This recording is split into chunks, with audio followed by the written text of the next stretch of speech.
다시 한번 아름빛교회 귀한 성도 한 분 한 분 또 속한 모든 가정을 주의 이름으로 축복합니다. 아까 특송 너무 대단했죠. 박수로 한번 격려하면 좋겠습니다. 저도 중고등부 시절에 저희 교회가 이름이 성암감리교회였거든요. 성암의 밤이라고 문학의 밤이 있었습니다.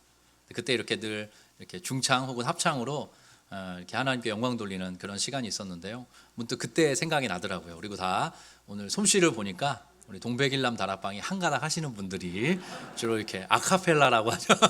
네, 그래서 아주 그렇게 얼마나 연습을 하셨을까. 다 실력들도 출중하시고. 그러니까 저는 뭐 거듭 말씀드리지만 제가 남성분들을 편드는 게 아니고요. 이렇게 형제님들이 교회에서 하나님 찬양하고 은혜 안에서 교제하고 각 가정을 지켜내기 위해 서로 격려해주고 너무 아름답습니다. 물론 자매님들이 그렇게 교제하신 것도 동일하게 아름답습니다. 형제가 연합하여 동거함이 어찌 그리 선하고 아름다운고, 이 말씀에 감춰져 있는 그 풍성함을 우리가 이제 맛보는 중입니다. 아름빛교회가 그러한 교제, 그러한 나눔, 그러한 생명이 더욱더 흘러가는 그런 교회가 될 줄로 믿습니다.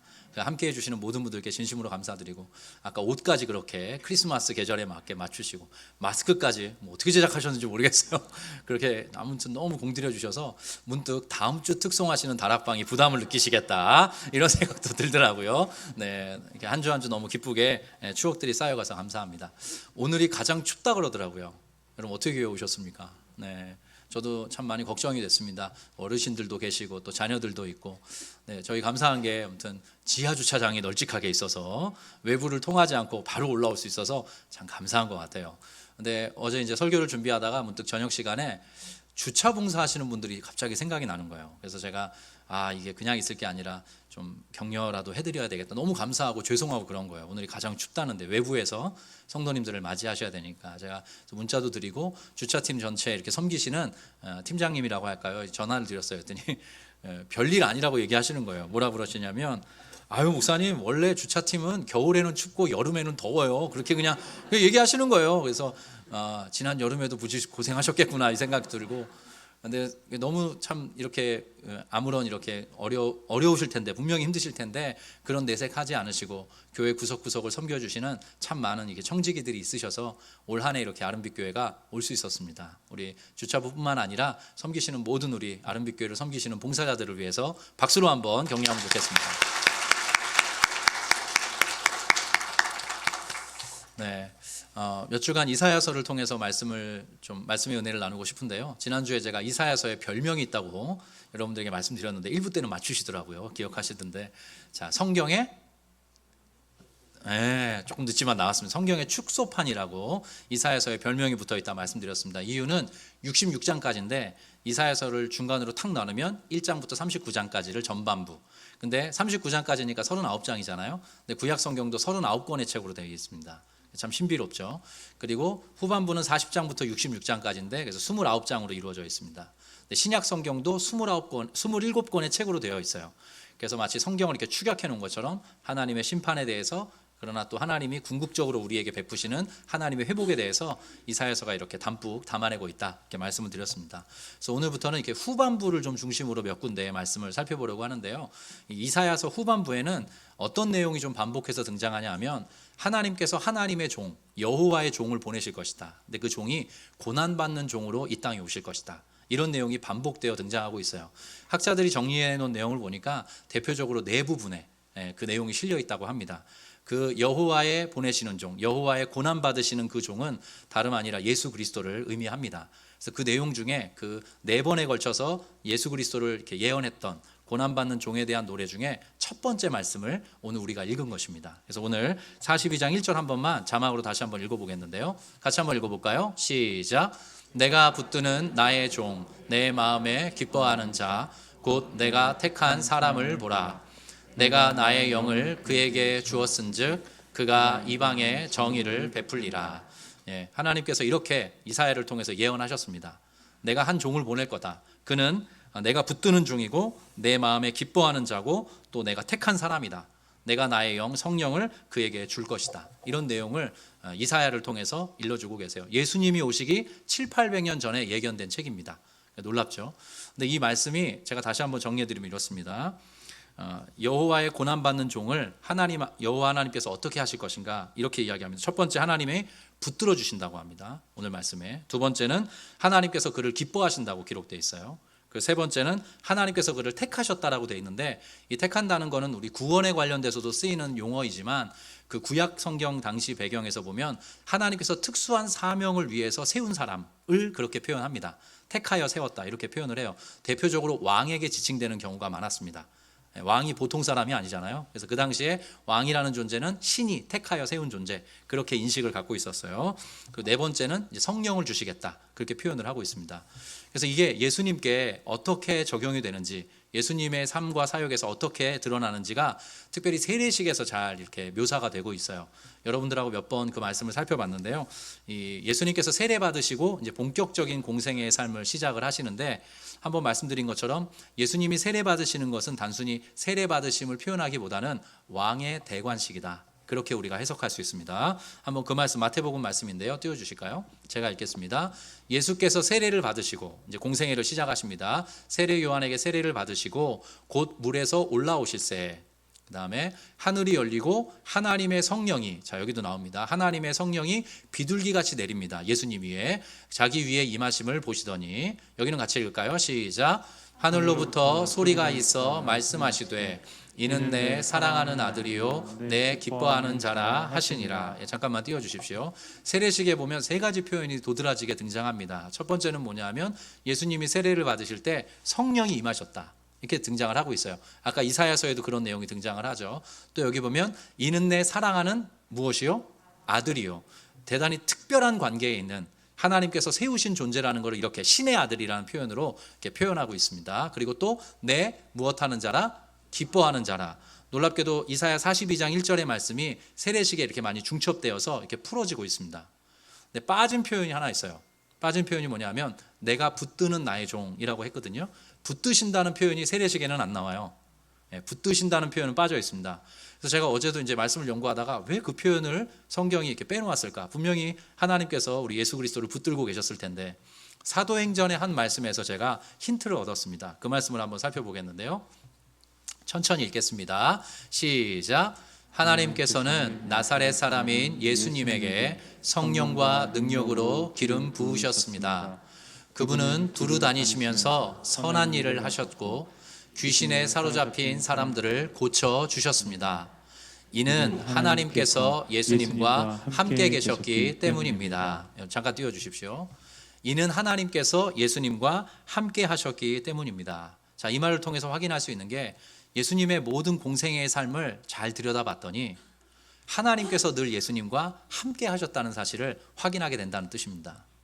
하나님께서 언제까지나 예수님과 함께 하시고 예수님을 늘 붙들어 주셨기 때문에 예수님의 모든 사명을 그분께서 감당할 수 있었다.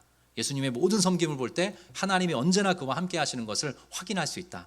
이렇게 성경 자체가 증언을 해주고 있습니다. 그래서 따로 내가 이를 붙든다 이런 표현을 성경이 하지 않고 있는 것이죠. 그래서 제가 이 대목을 이렇게 묵상하면서 참 은혜가 되었던 지점이 있습니다. 여러분, 제가 질문을 하나 할게요. 예수님께서 하나님의 보내신 종이시죠. 여호와의 보내신 종, 여호와의 고난받는 종이다 말씀드렸죠. 그분은 마치 이 땅 가운데 오셔서 가장 낮은 자리에서 자신의 모든 것들을 내어주셔서 우리를 위한 구속사역을 감당하셨습니다. 제가 질문하겠습니다. 저와 여러분 하나님의 종입니까? 아닙니까? 네, 하나님, 답이 정해져 있는 거죠. 저와 여러분도 놀랍게도 하나님의 종들입니다. 하나님의 종들이에요. 그래서 저와 여러분에게도 예수님께 주셨던 이 약속과 같은 동일한 축복이 우리를 뒤따릅니다. 여러분 이 사실 믿으십니까?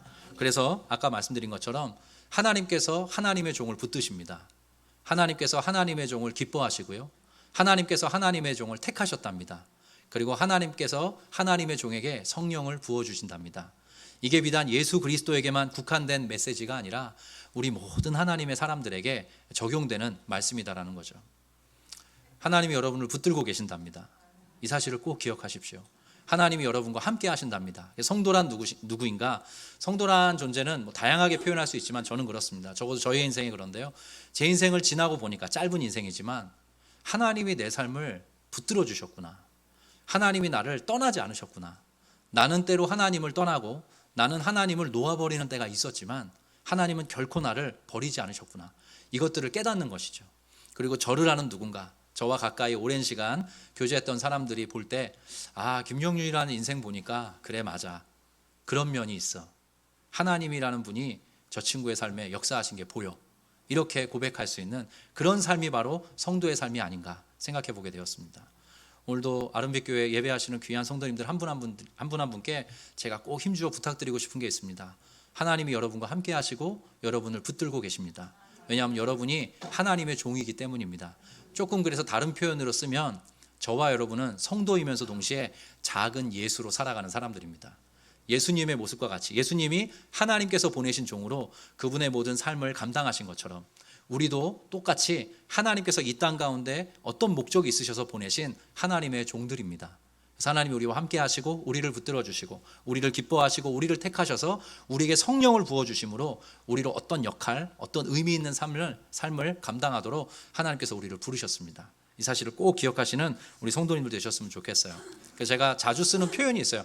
벌써 저의 설교를 들으시면 제가 자주 구사하는 어떤 어휘들이 있지 않습니까? 제가 이렇게 원고에 써보게 됐습니다. 하나님께서 예수님을 이 땅에 보내신 분명한 목적과 이유, 의미가 있듯이 우리 모든 하나님의 성도들도 하나님께서 예수 그리스도 안에 구원하셔서 이 땅에 보내신 목적과 이유, 의미가 있습니다.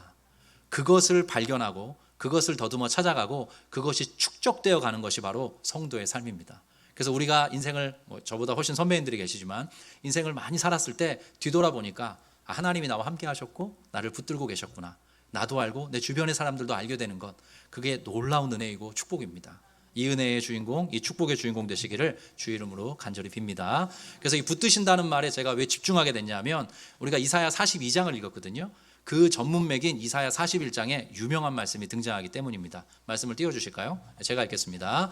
그러나 나의 종 너 이스라엘아. 자, 하나님의 종이라고 할 때 아까 우리가 읽었던 42장에는 예수님을 지칭하는 표현이었는데 여기에 보면 나의 종 너 누구래요?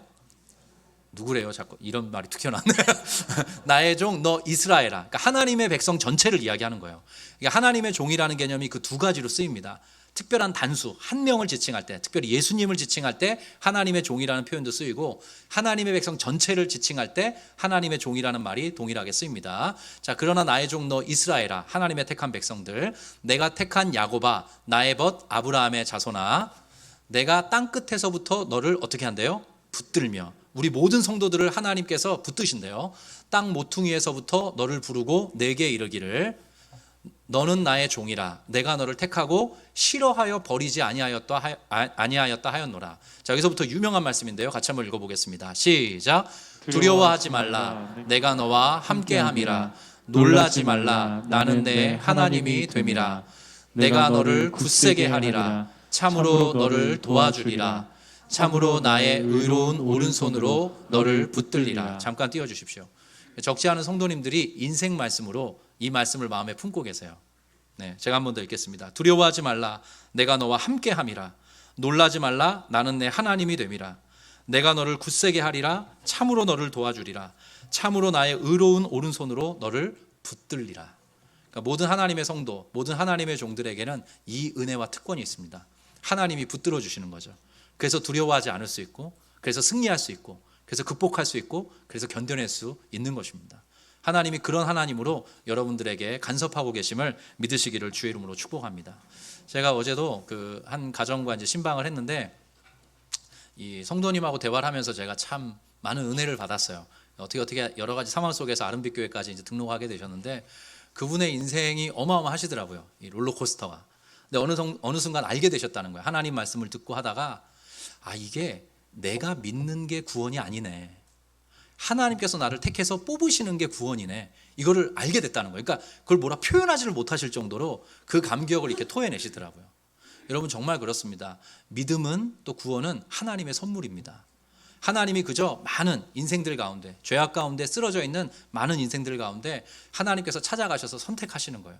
그를 기뻐하시고 그에게 성령을 주기를 원하시고 그를 택하여 하나님의 아들, 딸로 삼으시고 그리고 그를 끝까지 붙들어 주시는 것, 그게 바로 구원입니다. 그리고 저와 여러분 우리 동일하게 고백하는데 일주일에 한 번씩 저희가 이렇게 주일 예배를 드리죠. 지난 한 주간도 우리는 하나님의 손을 때로 놓고 사는 것처럼, 하나님 없이 사는 것처럼 우리의 인생을 살아갑니다. 그러나 하나님 어떤 분이세요? 절대로 버리는 법이 없으세요. 내가 너를 싫어 버리는 법이 없을 것이다. 아까 우리가 읽었던 말씀에 그러한 하나님의 약속과 선포가 들어 있습니다. 거기에 우리의 소망이 있습니다. 그래서 우리 모든 성도들은 하나님께 소망을 두는 사람들이에요. 믿음은 뭐냐? 우리가 하나님을 믿는 게 아니라, 구원은 뭐냐? 우리가 하나님을 믿는 게 아니라 하나님께서 우리를 덮어놓고 믿어주시는 것입니다. 여러분 이 사실을 기억하시길 바랍니다. 자, 두 번째입니다. 두 번째, 오늘 그 하나님의 종, 여호와의 고난받는 종이 이 땅에 오실 텐데, 근데 그분께서 어떤 중요한 사명을 감당하신다고 이사야서에 등장을 하고 있습니다. 그 내용을 좀 살펴볼 텐데요. 어떤 단어가 반복되는 걸 볼 수 있습니다. 내용을 좀 띄워주실까요? 자, 제가 여긴 먼저 읽겠습니다. 내가 붙드는 나의 종, 내 마음에 기뻐하는 자, 곧 내가 택한 사람을 보라.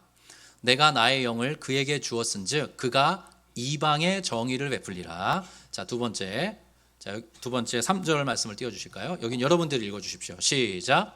상한 갈대를 꺾지 아니하며 꺼져가는 등불을 끄지 아니하고 진실로 정의를 시행할 것이며. 여기서 진실로라는 건요, 신실하게라는 뜻입니다. 자, 신실하게 정의를 시행할 것이다. 마지막 4절이요. 같이 읽겠습니다. 시작.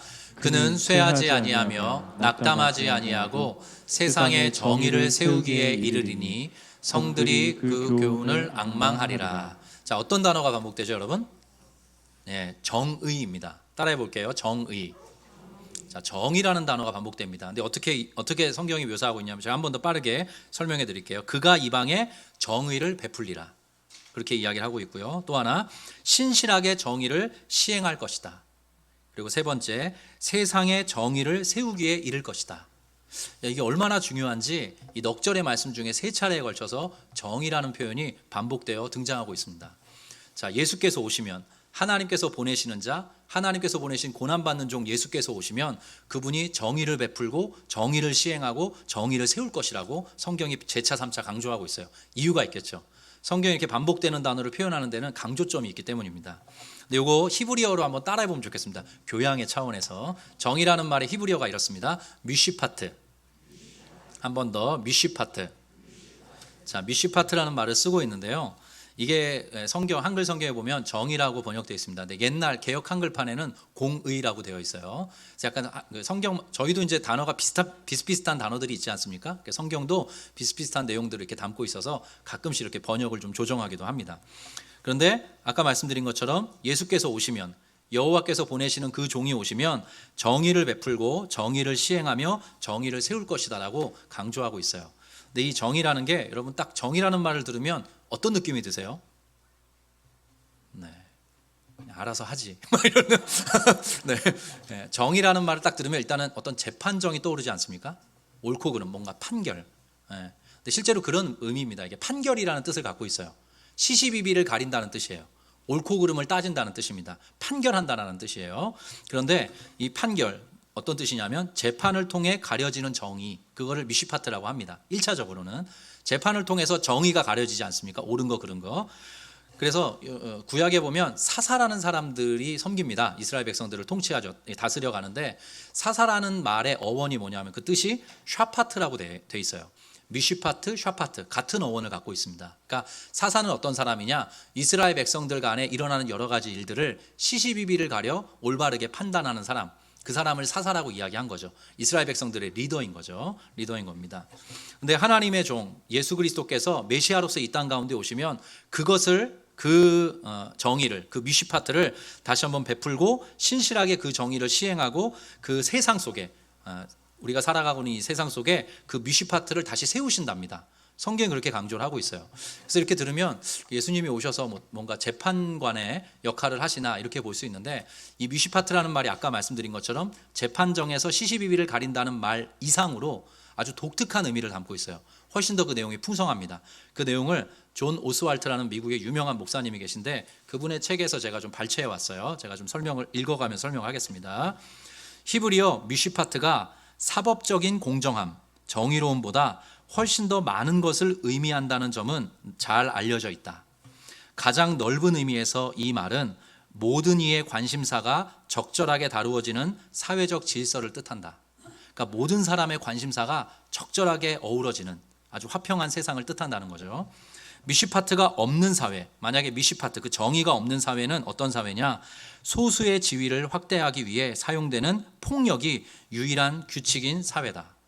그러니까 미시파트가 사라지면 힘 있는 자가 세상을 지배한다는 거예요. 누군가를 괴롭히고 이런 식으로 세상이 이루어져 간다는 거예요. 따라서 여호와의 종이 세울 신적인 미시파트는 다름 아닌 가장 넓은 의미에서 정의되는 하나님의 구원 자체를 의미한다. 그러니까 미시파트 자체가 정의라는 협의를 갖고 있는 게 아니라 하나님의 구원 전체를 이렇게 표현한다는 거예요. 그래서 우리는 단지 개인주의적인 죄 용서 혹은 재화의 재분배를 위한 인간적으로 고안된 체계의 시행에 대해서만 말하고 있는 것이 아니다. 이것은 창조 세계가 그 주인이신 하나님의 계획에 따라 기능하고 있을 때 존재하는 생명을 주는 질서다. 이렇게 표현하고 있어요. 정의라는 게 뭐냐 하면 시시비비를 가려서 너 오라, 넌 잘못됐어, 이 차원을 말하는 게 아니라 궁극적으로 정의로운 판결이 이어지다 보면 생명을 주는 질서를 세워가는 방식으로 인간 세계가 구축된다는 거예요. 그게 바로 정의라는 것입니다. 모두가 어우러져 사는 사회, 모두가 어우러져서 가장 아름답고 복된 방식으로 함께 인류 공동체가 삶을 세워가는 것, 그것을 바로 하나님이 정의라고 지칭하신다는 거죠. 그 일을 위해서 예수께서 오셨다는 겁니다. 여기 제가 한 번 더 읽을게요. 이 창조 세계가 그 주인이신 하나님의 계획에 따라 기능하고 있을 때 존재하는 생명을 주는 질서, 그게 바로 정의다. 이렇게 이야기를 해요. 저의 설교용으로 자주 풀면 이렇습니다. 하나님께서 예수 그리스도를 통해서 하시는 일은 분명합니다. 생명을 주시고 생명을 누리게 하시고 생명을 증진시키시고 생명을 점점 더 확대시키는 것, 그게 바로 예수께서 오셔서 하시는 사역이거든요. 그게 바로 정의라는 것입니다. 단순히 시시비비를 가리는 게 아니라요. 그래서 제가 이렇게 말씀드릴 수 있어요. 이게 그러면 그래 알겠어, 그게 어떤 뜻인지는 이해가 되는데 그게 도대체 우리의 삶과 무슨 관계가 있느냐라고 이제 물을 수 있거든요. 그 부분을 제가 설명해 드리겠습니다. 여러분, 예수를 믿는다, 우리가 예수를 믿고 구원을 받는다는 말 아래 다양한 의미가 들어있거든요. 근데 저와 여러분이 예수를 진실로 믿게 되면 첫 번째로 우리의 어떤 반응이 일어납니다. 그 반응이 그 유명한 회개입니다. 그렇죠?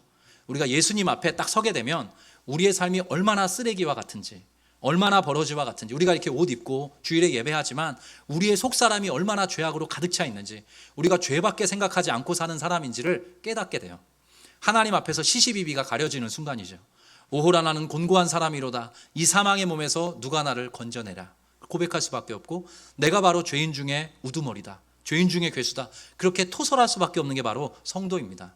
그런데 하나님께서 예수 그리스도를 통해서 그 차원의 그런 재판관으로서의 어떤 역할만 감당하시는 게 아니라 우리에게 생명을 주시지 않습니까? 저 여러분에게 생명을 줘. 그게 아름답게 이렇게 뭐라고 표현하기가 어려운데 그런 표현 하나요? 한 방에 일어나요. 이거보다 더 적절한 표현이 있으면 좋겠는데, 저와 여러분이 그러니까 이런 거 있지 않습니까? 제가 그런 경험을 참 많이 했는데, 하나님 앞에 죄를 토설하는 그 순간 우리의 영혼이 살아납니다. 하나님 앞에서 하나님이 재판관이 되시고 그리스도의 십자가가 우리의 삶을 딱 들여다볼 때 우리의 삶의 모든 죄가 드러나요. 그래서 우리가 얼마나 죄인이고 악인인지를 우리가 고백하게 됩니다. 근데 그 순간에 놀랍게도 하늘이 우리에게 가져다주는 어마어마한 생명력이 우리의 인생 가운데 탁 찾아오죠. 그래서 그게 함께 일어나는 것입니다.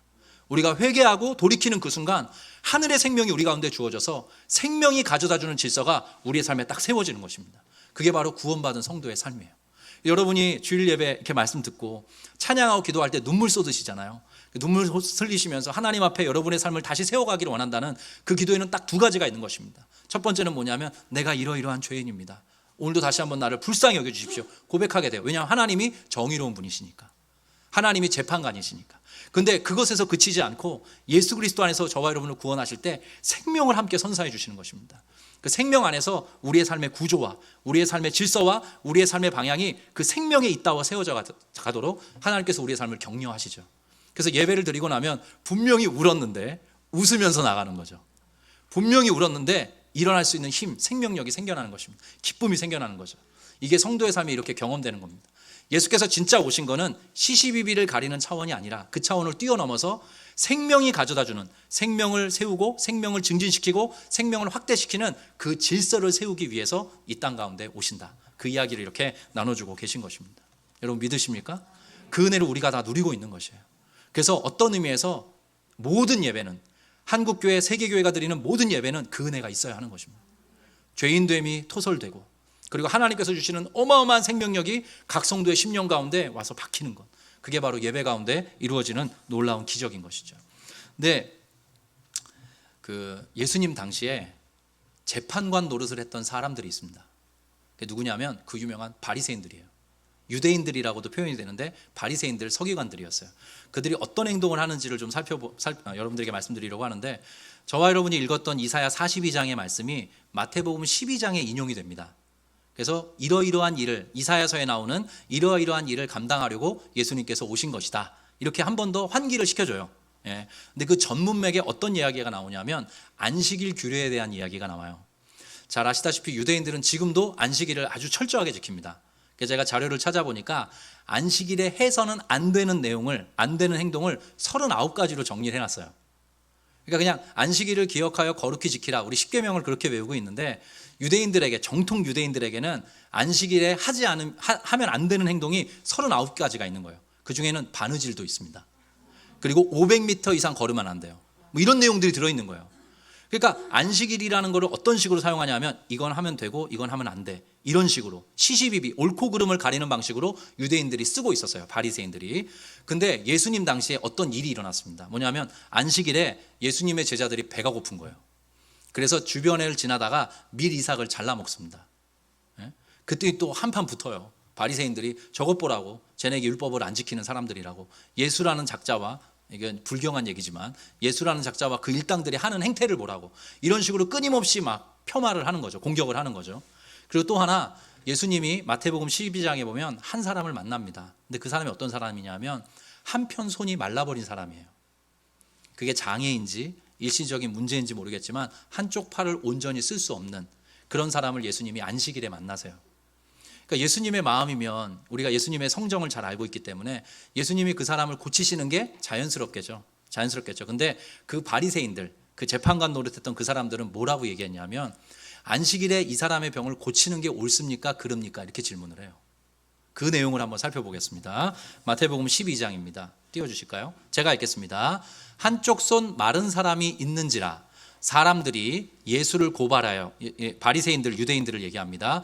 예수를 고발하려 하여 물어 이르되 안식일에 병 고치는 것이 옳으니까. 자, 시시비비를 가리자는 거예요. 안식일에는 39가지 하면 안 돼. 근데 네가 병 고치는 거는 잘못된 거야. 하나님을 그럼 무시하는 거야. 이런 식으로 걸고 넘어지는 거죠. 예수께서 이르시되 너희 중에 어떤 사람이 양 한 마리가 있어 안식일에 구덩이에 빠졌으면 끌어내지 않겠느냐. 놀랍게도 예수님은 시시비비의 문제에 멈추는 게 아니라 생명의 문제로 가져가십니다. 이게 중요한 포인트예요. 단순히 이게 옳으냐 그르냐의 문제가 아니라 생명의 이슈로 그걸 가져가세요. 그래서 여기서부터 같이 읽겠습니다. 사람이, 시작. 사람이 양보다 얼마나 더 귀하냐. 그러므로 안식일에 선을 행하는 것이 옳으니라 하시고 이에 그 사람에게 이르시되 손을 내밀라 하시니 그가 내밀매 다른 손과 같이 회복되어 성하더라. 이게 예수님께서 하신 사역이에요. 여러분, 이 미묘한 차이를 아시겠습니까? 바리새인들에게도 율법이 있었어요. 하나님의 말씀이 있었습니다. 근데 그들은 그 율법, 그 말씀을 가지고 시시비비를 가리고, 그리고 시시비비를 가리는 역할을 하는 재판관으로 서면서 스스로 우월하다는 것을 뽐낸 것입니다. 근데 예수님은 니들이 잘못됐다. 하나님이 주신 모든 규례는 생명을 살리기 위해 있는 것이다. 그렇게 일러주시는 거예요. 안식일에 네가 만약에 양 한 마리가 빠져 있다면 그 구덩이에서 그를 건져내지 않겠냐. 그러면서 예수님이 말씀하시죠. 안식일에 선을 행하는 것이 옳으니라. 안식일에 생명을 살리고 생명을 북돋고 생명을 증진시키고 생명을 확대하는, 생명을 주는 질서를 세우는 그 일이 가장 귀한 일이다. 나는 그 일을 하러 이 땅 가운데 왔다. 너희들이 하나님의 율법을 잘못 알고 있다. 정면으로 바리새인들을, 유대인들을 질책하고 계시는 것이죠. 다시 한번 말씀드립니다. 저와 우리 아름빛교회 성도님들 꿈을 하나 꾸고 싶습니다. 한국교회에 그런, 제가 표현이 좀 조심스럽습니다. 격하더라도 이해해 주십시오. 율법주의적인 관행이 참 많습니다. 근데 저와 여러분의 시야가, 저와 여러분의 영혼을 대하고 저와 여러분의 어떤 일과 상황과 사태를 대하는 그 마음이 예수님과 같아지기를 주의 이름으로 축복합니다. 예수님의 관심사는 언제나 생명을 중심으로 판단하시고 이해하셨어요. 생명이 가장 중요한 가치입니다. 생명을 주는 질서를 세우는 일을 위해서 예수께서 이 땅 가운데 오셨습니다. 그리고 그 역할을 우리의 인생 가운데 찾아오셔서 주의 성령께서 감당해 주셨기 때문에 우리가 생명을 얻은 하나님의 성도로 살아가게 된 것 아닙니까?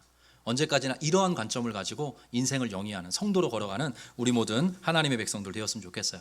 그래서 이러한 한편 손 마른 사람을 고치셔서 그 사람의 그 한편 손이 다른 손, 온전했던 손과 정확히 같아져서 회복되고 소성되고 치유되는 기사를 성경이 기록하고 있습니다.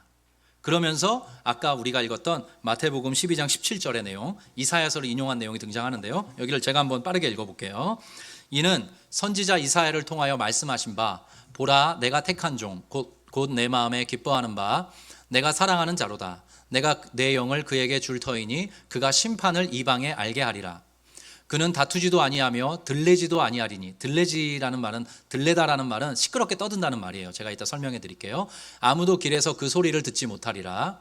상한 갈대를 꺾지 아니하며 꺼져가는 심지를 끄지 아니하기를 심판하여 이길 때까지 하리니. 여기 같이 한번 읽어보겠습니다. 또한 시작.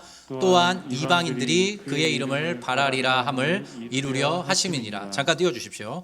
이게 마태가 예수님의 이 한편손 마른 사람, 그 외에도 병자들을 치유하시는 기록을 이렇게 적어 내려간 후에 이사야서의 이러이러한 말씀을 이루려 하심이니라. 예수님을 통해 그 일이 일어났다라고 이렇게 표현을 하고 있는데요. 저 파란 것이 이방들이 그의 이름을 바라리라 함을 이루려 하심이니라 되어 있는데, 아까 우리가 읽었던 이사야 42장에는 이 말이 안 나옵니다. 이 표현이 안 나와요. 아까 분명히 이사야서를 인용하고 있는데 이 마태복음에 나오는 이방들이 그의 이름을 바라리라는 말은 없습니다. 어떤 식으로 표현되어 있는지 제가 읽어드릴게요. 이사야 42장 4절을 보시면 이렇게 되어 있습니다. 그는 쇠하지 아니하며 낙담하지 아니하고 세상의 정의를 세우기에 이르리니. 그 다음부터 읽어볼게요. 섬들이 시작. 섬들이 그 교훈을 앙망하리라. 자, 섬들이 그 교훈을 앙망하리라 이렇게 되어 있거든요. 근데 섬들이라는 게 이방 나라를 이야기합니다. 이사야서 맥락에서는. 그래서 이방 나라들이 그분의 교훈을 앙망하게 될 것이다. 근데 앙망이라는 말이 우리가 잘 안 씁니다. 그래서 아까 우리가 읽었던 그 마태복음의 그 내용, 마태복음의 내용을 제가 현대인의 성경으로 부탁을 드렸거든요. 한번 띄워주실까요? 그게 어떤 의미인지. 이런 의미입니다. 그리고 함께 읽겠습니다. 시작. 그리고 온 세상 사람들은 그의 이름에 희망을 걸 것이다. 이런 의미입니다. 온 세상 사람들이 예수의 이름에 희망을 걸게 될 것이다. 여러분 아멘이십니까? 저와 여러분의 인생의 희망이 딱 하나입니다. 예수 그리스도의 이름이에요. 그분의 삶, 그분의 존재, 그분의 인격, 그분의 성품, 그분의 모든 섬김이 우리의 유일한 희망입니다. 그걸 이런 식으로 아주 은유적으로 표현해주고 있는 것이죠. 자, 마지막인데요. 이사야서 42장 2절과 3절을 한번 읽어보겠습니다. 자, 여기 한번 읽겠습니다, 여러분. 자, 그는 시작. 그는 외치지 아니하며 목소리를 높이지 아니하며 그 소리를 거리에 들리게 하지 아니. 잠깐만 띄워주십시오. 앞에 예수님께서 오셔서, 여호와의 고난받는 종께서 오셔서 이러이러한 태도와 방식으로 사역을 하실 텐데, 여기 보면 소리와 관련된 내용이 반복됩니다. 다시 보십시오. 그는 외치지 아니할 거다. 목소리를 높이지 아니할 거다. 그 소리를 거리에 들리게 하지 아니할 것이다. 이런 않을 것이다, 않을 것이다, 않을 것이다 부정어가 계속 반복되었어요. 한마디로 말하면 어떤 소리를 내지 않을 것이다 이렇게 이야기를 하거든요. 이게 어떤 내용인지 짧게 설명해 드리겠습니다. 지금도 그런데 예를 들면 왕이, 우리나라는 이제 왕정 국가가 아니죠. 민주공화정이라고 이야기를 하는데, 왕이 대관식을 할 때 보면 어마어마한 그런 음성들, 여러 가지 악기들 이런 것들이 동원이 됩니다. 그가 얼마나 높은 사람인지, 그가 얼마나 위대한 사람인지, 그가 얼마나 칭송받기에 합당한 사람인지가 온갖 악기와 사람들의 환호성을 통해 이렇게 드러나요. 대통령이 취임할 때도 마찬가지입니다. 근데 예수님께서는 그러한 세상의 권력자, 세상의 패권자, 세상의 유력자와 다른 방식으로 섬기신다는 거예요. 그래서 복음서에 보면 곳곳에 어떤 이야기가 등장을 하냐면 예수님이 어떤 병자를 치유하고 고치시죠. 그러면서 그 사람한테 이렇게 이야기하십니다. 네가 고침받았다는 사실을 알리라, 알리지 말라? 알리지 말라 그래요. 그거 이야기하지 말라. 이렇게 이야기를 하세요. 정말 이상한 대목입니다. 정말 예수님께서 더 흥왕하는 방식으로 사역을 하시려면, 야, 너 고침받았지? 많은 사람들에게 간증해. 많은 사람들에게 알려. 그럴 법한데 예수님은 알리지 말라 그러는 거예요. 예수님은 세상의 가치와 정반대되는 방식으로 하나님의 나라를 세워가는 분이시라는 걸 그렇게 보여주고 있습니다. 세상의 패권자, 권력자, 유력자들이 자신의 이름, 자신의 존재, 자신의 가치를 그렇게 드높이는 방식으로 예수님은 섬기지 않는다는 거예요. 그저 이 땅 가운데 오셔서 우리와 같이 되신 하나님이신데, 하나님이신 그분이 이 땅 가운데 오셔서 섬기는 종으로 살아가시는 것, 그것을 기뻐하셨답니다. 그게 예수님의 삶이래요. 자, 또 하나 그 다음 말씀 한번 보여주실까요? 자, 오늘 설교의 제목이 여기에 있는데요, 한번 같이 읽어보겠습니다. 시작. 상한 갈대를 꺾지 아니하며 꺼져가는 등불을 끄지 아니하고 진실로 정의를 시행할 것이며. 잠깐만 띄워주십시오. 자, 상한 갈대를 꺾지 않으신대요. 예수님은 그런 분이시래요. 꺼져가는 등불을 끄지 않으신대요. 예수님은 그런 분이시래요. 근데 여러분이 이 문장을 딱 마주하는 순간 어떤 느낌이 드세요? 이게 굳이 표현하지 않아도 저와 여러분을 향한 어떤 메시지라는 걸 알게 되죠. 상한 갈대를 꺾지 않는다는 게 예수님께서 강가에 나가서 상에 있는 갈대와 뭐 관련이 있다, 그걸 꺾는 분이다, 이런 말이 아니라는 거 대번에 아시겠죠. 그러니까 성경 곳곳에 이런 문해적인 표현이 있습니다. 문학적 표현. 상한 갈대를 꺾지 않는다, 꺼져가는 등불을 끄지 않는다, 이게 고도의 문예적인 표현이에요. 근데 제가 저기 상한이라는 표현에 좀 관심을 갖고 성경을 들여다보고 묵상을 했거든요. 저기에 나오는 상한이라는 말이 이런 뜻입니다. 여러분 귀로 들어주십시오. 여기에 등장하는 상한이라는 표현은요, 강한 압력을 받아서 원래의 모양이 유지되지 못한, 깨뜨려지고 부서져 있는 상태를 의미합니다. 한 번 더 합니다. 상한 갈대라고 할 때 그 상한이라는 말의 뜻은 강한 압력을 받아서 원래의 모양이 유지되지 못하고 부서지거나 깨뜨려져 버린 그런 상태를 표현할 때 상한이라는 말을 씁니다. 되게 온건하게 번역을 한 거죠. 무너져 내린 것입니다. 완전히 부서져 버린 것입니다. 산산조각난 상태에 있는 것입니다. 그런 인생을 찾아가시는 게 예수님이라는 겁니다.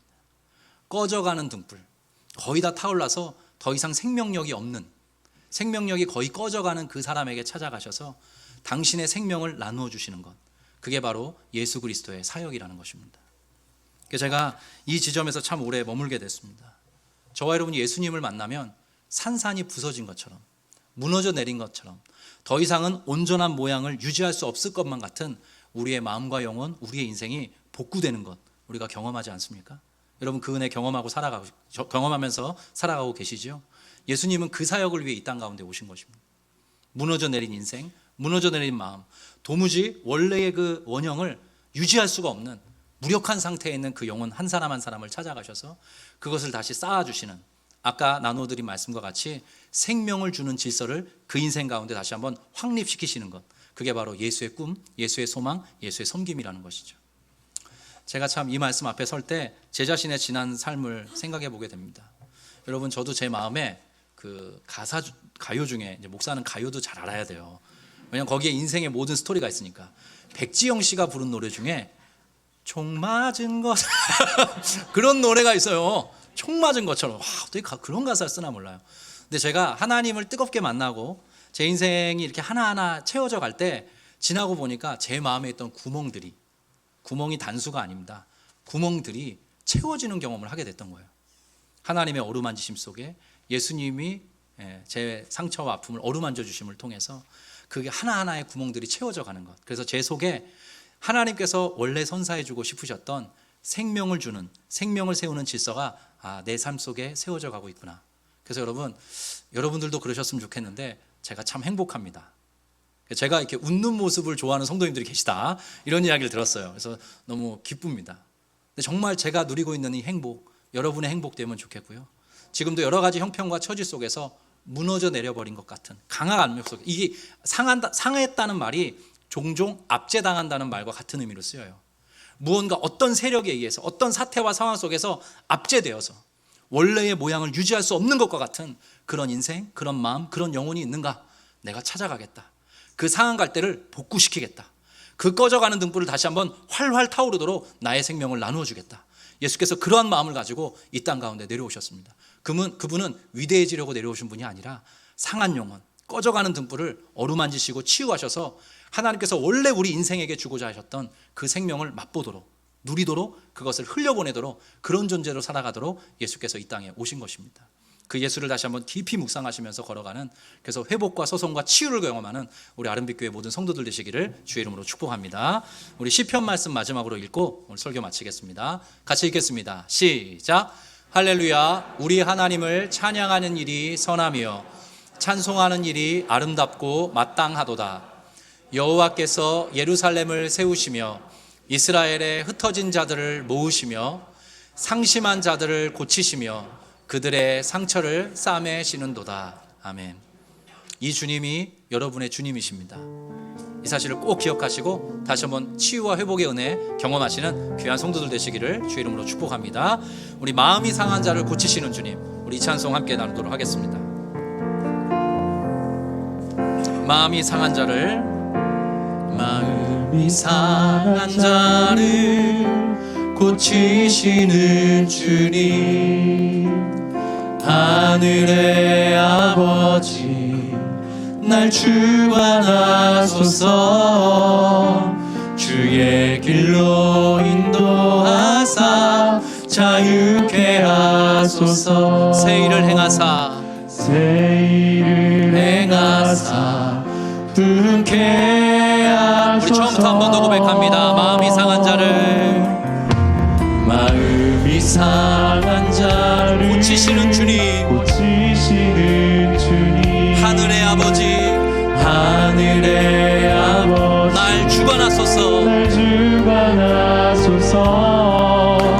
주의 길로 인도하사 자유케 하소서. 새 일을 행하사 부흥케 하소서.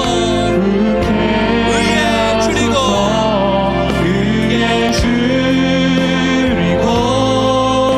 목이 마르니 성령의 기름 부으소서. 의에 줄이고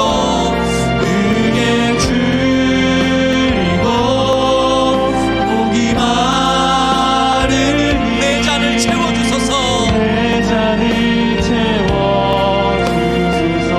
이 절입니다. 성령으로 채우사 주보게 하소서. 주의 임재 속에 은혜 알게 하소서. 주 뜻대로 살아가리. 세상 끝날 나를 빚으시고 새날 열어주소서. 새날 열어주소서. 의에 줄이고 목이 마르니 성령의 기름 부으소서. 의에 줄이고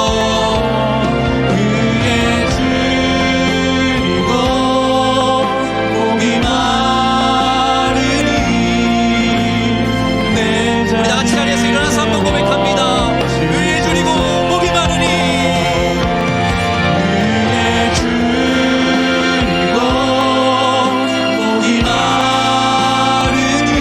성령의 기름 부으소서. 의에 줄이고 목이 마르니 내 잔을 채워. 민주 고백합니다. 예배합니다.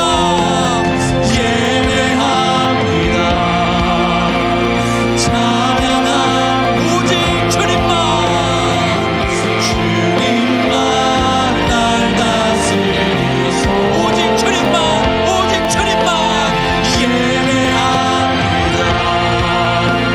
찬양합니다. 주님 홀로 높이 한 번 더 고백합니다. 예배합니다. 주님 한 번만 찬양합니다.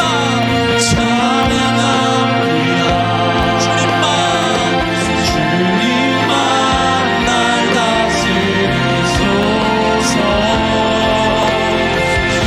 예배합니다. 찬양합니다. 주님 홀로 높이 받으소서. 상한 갈대를 꺾지 않으시고 꺼져가는 등불을 끄지 않는 그 주님이 저와 여러분의 주님인 줄 믿으시기 바랍니다. 이 시간 함께 기도하겠습니다. 하나님의 붙드심을 경험하며 살아갈 수 있도록 도와주시옵소서.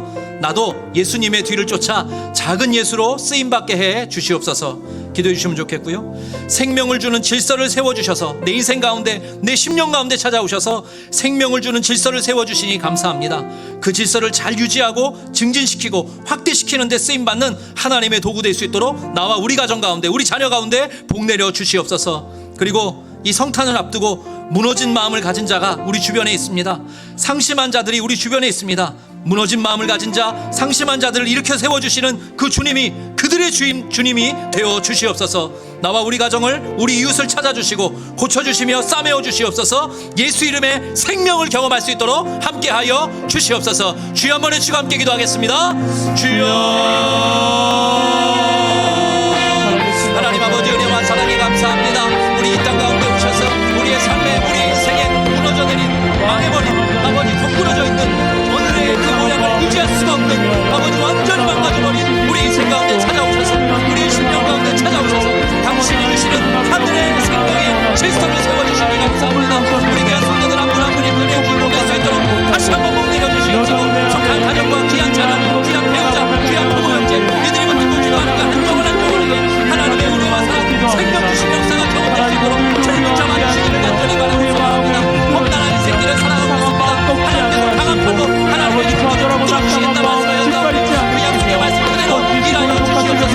내가 참으로 너를 나의 의로운 손으로 이끌어주겠다. 그 약속의 말씀 그대로 일하여 주시기를 원합니다. 하나님의 주시는 생명과 소성을 경험하며 뜨겁고 우리 믿음의 새벽길을 주님 다시 오실 때까지 걸어가는 믿음의 손에 나를 수 있도록 간섭하여 주시옵소서. 하나님께 감사합니다.